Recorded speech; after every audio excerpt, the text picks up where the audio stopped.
हाय, नमस्कार। एक सवाल मैं आज आप लोगों से पूछना चाहती हूँ और वो सवाल ये है कि how much worth do you have and how much investment do you do in your health. देखिए, आप मार्केट जाते हैं फ्रूट्स और वेजिटेबल्स खरीदने के लिए, ग्रॉसरीज खरीदने के लिए। आपके पास दो ऑप्शन होते हैं। आप ऑर्गेनिक फ्रूट्स, वेजिटेबल्स और दालें, राइस खरीद सकते हैं, या आप केमिकल्स और पेस्टिसाइड से उगाया जो जाता है वो खरीद सकते हैं। दोनों चॉइस आपके पास है।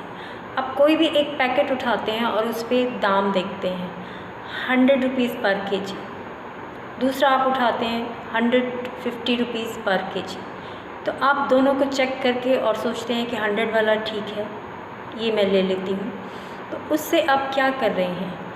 100 वाला जो है वो केमिकल्स और पेस्टिसाइड्स वाला है। 150 वाला आपको महंगा लगता है क्योंकि वो ऑर्गेनिक तरीके से उगाया गया है। ऑर्गेनिक तरीके से जब भी क्रॉप्स उगाई जाती हैं तो प्रोड्यूस कम होता है, मेहनत ज़्यादा होती है, इसलिए उनका दाम भी ज़्यादा होता है।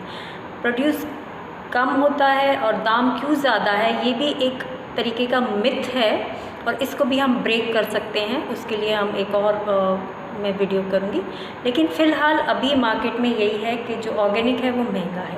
तो उस टाइम जब आप 100 वाला उठा लेते हैं और 150 वाले को छोड़ देते हैं, दैट मीन्स आप अपनी वैल्यू जो है आप नहीं जान रहे हैं अपनी हेल्थ की। आप अपना वर्थ जो है वो आप नहीं जान रहे हैं। तो अब ये चीज़ मुझे आपको बताने की ज़रूरत नहीं है कि क्यों ऑर्गेनिक सेफ़ है और जो केमिकल्स और पेस्टिसाइड से उगाई जाती हैं जो चीज़ें वो क्यों सेफ़ नहीं हैं। ये हम सभी पढ़े लिखे और समझदार हैं, हम अच्छे से जानते हैं कि वो जो केमिकल्स और पेस्टिसाइड्स जो सॉइल में डाले जाते हैं या क्रॉप के ऊपर स्प्रे किए जाते हैं, वो सब उन पेस्ट्स को तो मारते ही हैं, वो हमारी सेहत भी नुकसान करते हैं क्योंकि वो उसमें रिटेन करते हैं, वो उस फ्रूट्स और वेजिटेबल्स में आ जाते हैं वो पेस्टिसाइड्स और केमिकल्स, और उनको फिर हम कंज्यूम करते हैं जो हमारी बॉडी में नुकसान करते हैं। आप बहुत अच्छे से जानते हैं कि आजकल छोटे छोटे बच्चों को कुछ ऐसी बीमारियां हो रही हैं जो उनको नहीं होनी चाहिए। 15 साल के बच्चों को, 20 साल के बच्चों को कुछ ऐसे रोग और ऐसी बीमारियां हो रही हैं जो पहले कभी 60, 70 या 80 साल के बुज़ुर्गों को भी नहीं हुआ करते थे या बहुत कम हुआ करते थे।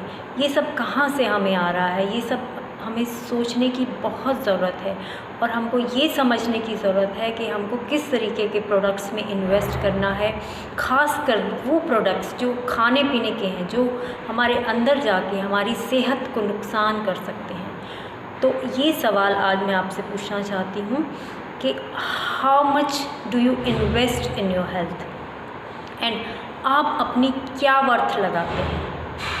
क्या आप इन चीज़ों में मोल भाव करते हैं जो आपको नहीं करना चाहिए? फॉर दैट मैटर मैं आपसे ये भी पूछूंगी कि जैसे मैं जो है एक योगा इंस्ट्रक्टर भी हूँ और हेल्थ और वेलनेस का मैं काम करती हूँ, हेल्थ और वेलनेस के बारे में लोगों को गाइड करती हूँ।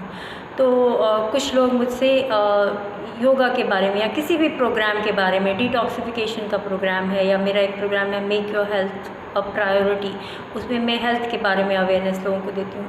तो लोग उसके बारे में जब मोल भाव करते हैं तो मैं उनसे यही सवाल पूछती हूँ कि आप मुझे नहीं दे रहे हो ये पैसा, ये आप अपने हेल्थ में, अपनी वेलबींग में इन्वेस्ट कर रहे हो।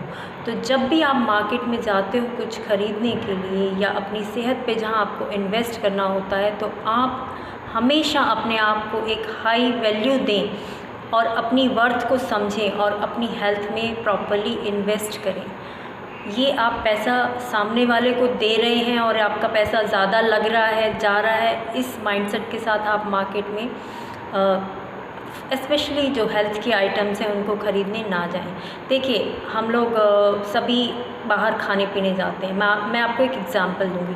अभी तो चलिए लॉकडाउन चल रहा है, लेकिन लॉकडाउन से पहले हम सभी एक फैमिली आउटिंग अगर आप करते हैं तो 4 लोगों की अगर फैमिली है वो आउटिंग पे जाती है, मूवी पे जाती है, रेस्टोरेंट पे जाती है, तो 3, 4, 5 हज़ार से ज़्यादा, मतलब इतने रुपए हमारे आराम से खर्च हो जाते हैं सिर्फ एक सिंगल आउटिंग में।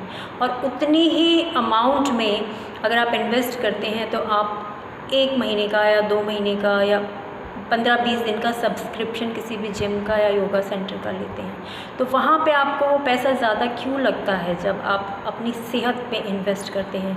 और जब आप वहाँ पे बाहर रेस्टोरेंट में खा रहे हैं, जो हमें अच्छे से पता है कि जो फूड हमारी सेहत के लिए सही नहीं है, जिसमें ऑयल्स भी है, जिसमें इस तरीके से पकाया गया है कि हमें हाइजीन का भी कुछ नहीं पता, नहीं हमें इंग्रेडिएंट्स का भी कुछ पता नहीं कि वो किस तरीके के इंग्रेडिएंट्स हैं। और फिर अगर हम पिज़्ज़ा बर्गर खा रहे हैं तो हम अच्छे से जानते हैं हम मैदा खा रहे हैं टोटली। तो हेल्थ के साथ कॉम्प्रोमाइज़ करते हुए हम बिल्कुल भी सोचते नहीं हैं और हम इन्वेस्ट कर देते हैं। वो हमें हैप्पीनेस लगती है, वो चीज़ें हमें हैप्पीनेस देती हैं कि फैमिली है, टुगेदर है, हम बाहर गए हैं एक साथ और बहुत मज़ा आ रहा है, बहुत अच्छा लग रहा है। ये सब हमारी सोच का एक जो सोच हमने अपनी बना ली है, माइंडसेट का हिस्सा हो गया है। गलत चीज़ में इन्वेस्ट करते हुए हम हैप्पीनेस फील करते हैं, सही चीज़ में इन्वेस्ट करते हुए हमें हैप्पीनेस फील नहीं होती। ये भी हमारा एक माइंडसेट है जो हमको चेंज करने की ज़रूरत है। तो आज मेरा सवाल आप लोगों से यही है कि आप अपने ऊपर कितना इन्वेस्ट करते हो, आप अपनी क्या वर्थ लगाते हो। इस सवाल का जवाब आप खुद सोचें, आपको अपने अंदर से ही मिलेगा। Thank you so much.